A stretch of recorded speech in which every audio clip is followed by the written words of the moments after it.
विशेष करके ये गोटे लड़ई माटी ओडिशा प्रदेश जितेबले शेष लड़ई स्वाधीनता शेष लड़ई राजा मुकुंद देव करुले माटी ही करते दुर्भाग्यवशत किसी कुचक्री कारण से कथार से पराजित हेले ओडिशा प्रदेश पराधीन है किंतु ए लड़ईर माटी मु आशा करी लड़ईर जो मानसिकता जो भावावेग से जारी एवं संस्कृति जो भली भाव में आज संस्कृतिर प्रदर्शन पर नुआकिरी धामनगर महोत्सव आरंभ होती निश्चित भाव में समस्त आयोजक एवं विशेष करी अंचल प्रतिनिधि माननीय मंत्री से समस्त को भगवान शक्ति दिंतु एक कथा को आगू नापी ए परंपरा ए ऐतिह्य ए संस्कृति को आगू नापी निश्चित भाव में एक नुआ दिग नुआ दिशा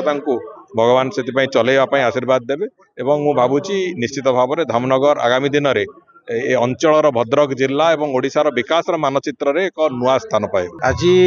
ओडिशा सरकार तरफ जो कि मुकुंद देव एक कला पहाड़ युद्ध होता पर्यटन स्थली भाव में 10 कोटी टंका आज व्यवस्था करिसेंती जहा फल कि आम ऐतिह्य को आम फेरी पाइबू से प्रकार ए धामनगर शीत अवसर आज जो मोर ओरमास सारा पृथ्वी को बहुत देश को जिनिस जोगाऊँच